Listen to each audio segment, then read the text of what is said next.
grass ain't always greener on the other side. You don't know what you could be walking into, or you know this situation. Why go over there and try that situation?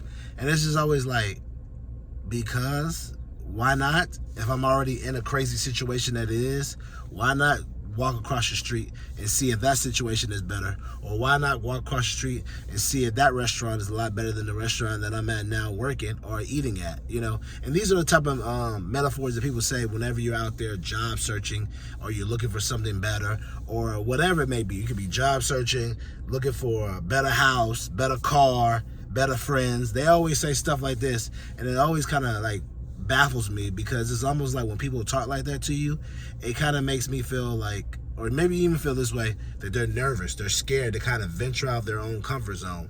And that's why a lot of times when we have jobs, we be at a job and someone that's working there has been there for 15, 10, 25 years, because they don't want to leave and venture out and see what else is out there for them that could be better for them, better for their health, better for their life, and just better all around just for them. Like me, trust me. If you've seen some of my videos in the past, you know I worked at an agency, and it was like crazy toxic. Toxic to the point where it was like, when I say toxic, it was because, one, you could never ever get an answer or anything. Two, too many chiefs, not enough Indians. And three, they pick and choose how they wanted to treat things. Oh, you came in at 9:04? Well, we can't have that. But then that dude right there takes 2-hour lunch breaks. That dude right there works from home every day and no one complains. That dude right there, he don't never complete none of his assignments on time and we just overlook it. Or that girl right there can't complete any assignments on time and we just overlook it. So-and-so messed up on $1 million project and we just said, oh, it's okay. But then so-and-so messed up on a $10,000 project and we willing to write him up and fire him. You know what I'm saying? It was just so much stuff going on that you just be like, what the freak is really going on? And it just made me realize when people tell you, and I was there, and I remember people saying stuff like, you know, the grass ain't always greener on the side of it, you know, you look for something else. And then I was like, yes. But me being me, I've never been the type to be like, you know something, I'm going to let this situation derail me or make me feel like, oh, I shouldn't look because I know what I'm getting here and this is the way it's going to be. No, I've never been like that. I have no problem stepping out into the wilderness. Like I tell First Lady all the time, if you see me in the woods fighting with the bear, don't worry about me, you better help the bear. You know what I'm saying? That's what I tell them all the time. Because in my mindset, I've always had the mindset of, as long as I pray, as long as I speak into existence, you know, claim authority over what I want out of a job, out of a relationship, out of friends, out of my life, it will happen. As long as I keep believing it, saying it, and thinking it, it's going to happen. You know, as long as I already act like I've had it, you know, as long as I already keep thinking on my mind, keep reading it, it's already happened. It may not happen today. It might not happen tomorrow. It might not happen the next day, but it's going to happen. You know what I mean? It's going to happen, you know. It could be 2 months, 3 months, 4 months, 6 months, 8 months, but it's going to happen. And whenever it takes longer, it's because the Lord is finding the right situation for me to go into where I'll be able to learn, where I'll be able to, you know, benefit, and I'll be able to connect with other people who will be able to help me in the long run with situations. Prime example. So I was working at this one retail job. It sucked. Didn't like it. Crazy hours. I mean, hours like 7 to 7. And then you can get overtime. And even then, there was some weeks I would work overtime, 50, 55 hours. Almost close to 60. Look at my check, and it'd be like I almost didn't work nothing because it was just that piss poor. So I was like, man, I was looking. Like I would literally go to work at 7, and I would get off at, I was supposed to get off at 3, but somebody couldn't come in, or somebody got tired, so I would stay. Instead of getting off at 3, I would stay until close, do 7 to 7. Knowing I had to turn around and be back at work the next day, I think either at 7 or 9. So when I got out of work at 7, I would go and sit in my lazy boy chair, and I would apply for jobs all night long. All night long. I mean, when I say I'm applying from sun up to sundown. I got off at 7. I'm applying for jobs. I get home about 7:30-ish, depending. May eat, may not eat. I'm applying from jobs from 8 all the way to 1 or 12. Sometimes I just fall asleep in my chair, and then all of a sudden I wake up because my alarm would go off, and it'd be like, time to go to work.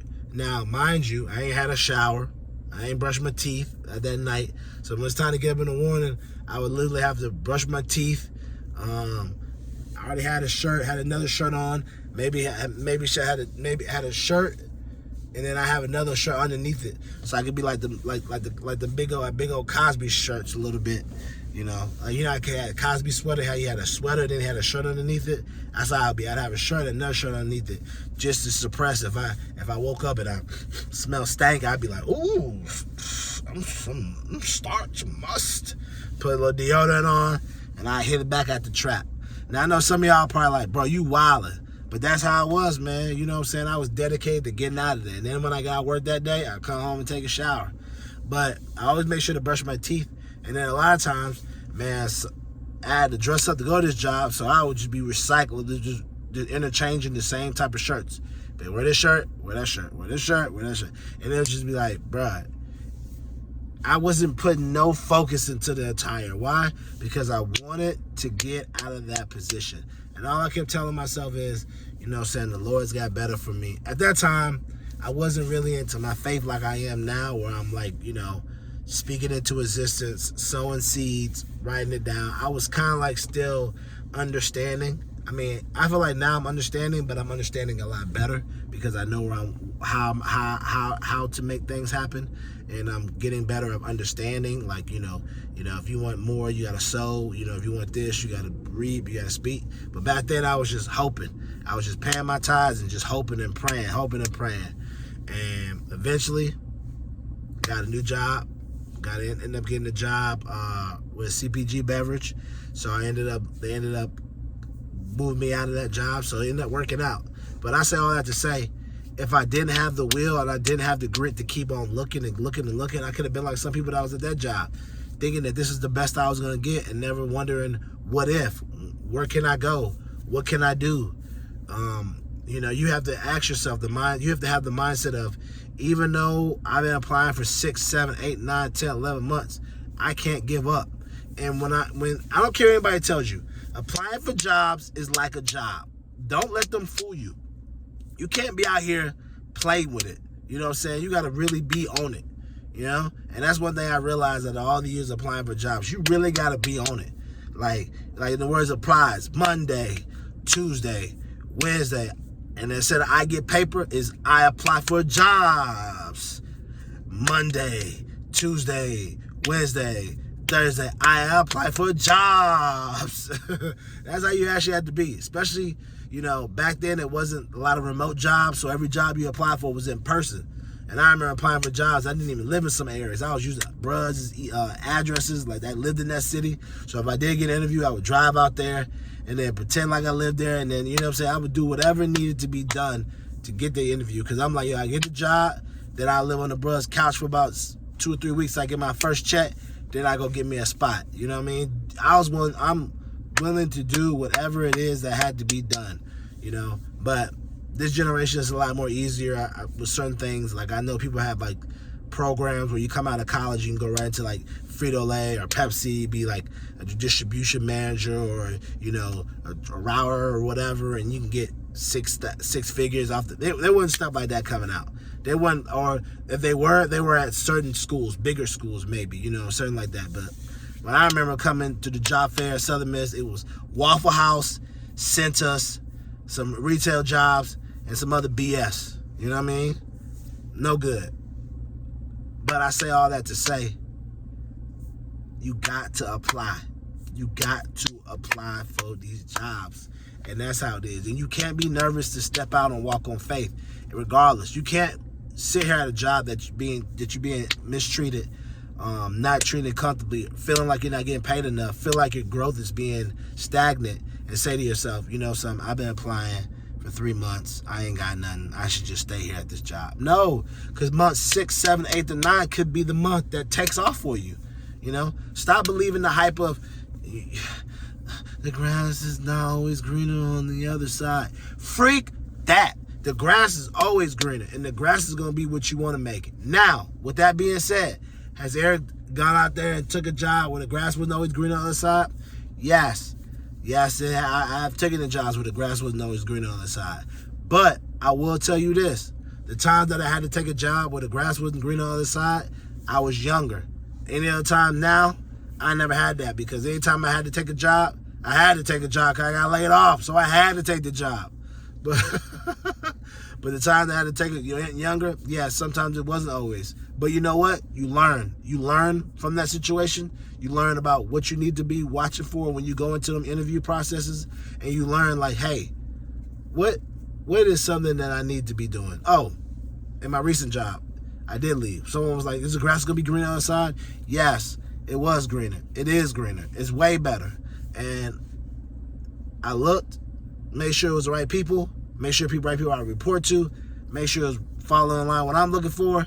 Boom. And it was. The grass has been way greener. Not only greener, it's been botanical gardens green. And it's just lovely. You know, I'm learning daily and everything, you know, position now. So I say all that to say,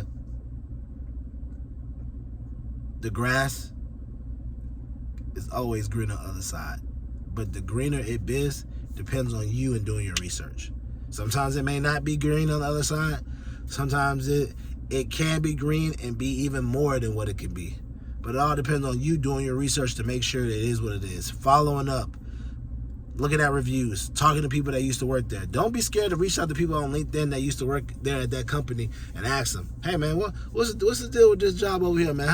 How are they? Don't be scared to ask them type of questions, man. I'm telling you, you'll get the answers you need to get. So, but yeah, like we always say, man, the words of the day, the words of the year is be meticulous, be intentional. Be meticulous what you want, how you going to get it, where you going to go about getting it, and be intentional. Be intentional, breaking down how you want to get there, what you want to do when you get there, how you're going to grow it, how you're going to expand and help others. And last but not least, keep living your life. Because if you don't, your life is not going to live you.